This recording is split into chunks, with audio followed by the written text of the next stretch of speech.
New at 9, water and Wisconsin go hand in hand. A water shortage that might seem like a world away, but is it possible Wisconsin could lose its supply? Fox 6 weather expert Eric Mangus explains the effects of storm runoff and where hydrology meets meteorology. I would absolutely say that water is our greatest natural resource in southeastern Wisconsin. Our state is mostly surrounded by water, and we can freely pump it from the ground just about anywhere in the state. Take Lake Michigan, the drinking water source for a majority of southeast Wisconsin, and most recently, Waukesha.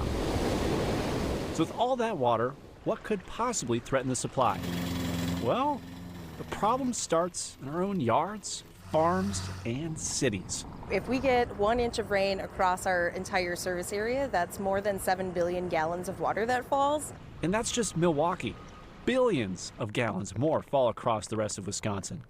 Where does all that water go? And more importantly, what gets into that water in the process? When we get heavy rain or snow, the ground can only hold so much water. Let this tank represent the runoff from your property in a stormwater situation. Grass clippings throughout the year, you have dirt as well that erodes out of your yard. Don't forget, maybe you just recently put down some fertilizer on your property, even oil, other kinds of byproducts you might not even think of from changing your car, whatever. But how can we forget about salt in the wintertime? And then when you mix that all up, it's something you definitely don't want to drink. And it's all downhill from here, ending in our rivers and lakes. When we see high levels of salts, even in the summer when we haven't been salting for a long time, that's bad for aquatic life. So that's not just talking about, the fish and the invertebrates and the amphibians and things like that are in the waterways, but also for vegetation in the waterway. It really destroys water quality. That's happening in cities like Milwaukee. What about the largest private landowners in our state? Farmers. I don't want anything that I've invested in, whether it's nitrogen or phosphorus, to leave the farm. I want to bank it here. Jim Stute performs regenerative agriculture on his farm in Walworth County. As these roots decompose, those root channels are there, so it's a natural conduit for the water to infiltrate. By using cover crops and not tilling his soil, Stute prevents loose particulates to flow away in storm runoff, keeping phosphorus, nitrogen, and other chemicals in the soil and away from rivers. This prevents toxic algal blooms downstream that can make water dangerous to all life. Large vegetation buffers also act as a way to slow water running from his fields. 20 years ago, I would have said, yeah, I am the exception. But we have this movement in the state of Wisconsin, the Producer-Led Watershed Protection Group movement. More and more farmers in southeast Wisconsin are adopting these practices to reduce storm runoff and improve their soils in the process. But let's say you don't have a large farm to manage. What can the average homeowner do to reduce storm runoff?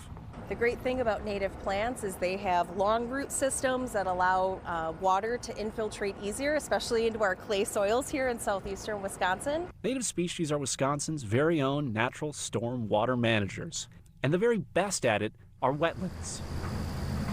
The Urban Ecology Center keeps those things in mind with any of their projects. Our turf grass, lawn grass, that has, when you think about it, inches of roots, so about 4 to 8 inches of root material, as opposed to our tall grass, prairie forbs, have multiple feet worth of roots. So not only are they preventing runoff compared to like an impervious surface like blacktop or concrete, but they're also filtering like phosphates and nitrates through their roots. Back in your yard, managing the water where it falls in your yard is key. Rain gardens, rain barrels, and even mulching your leaves where they fall can help slow water down.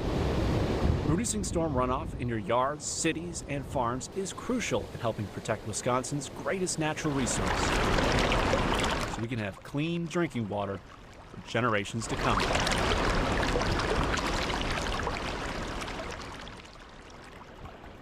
MSD offers classes on native plant sales to also keep water where it falls on your property.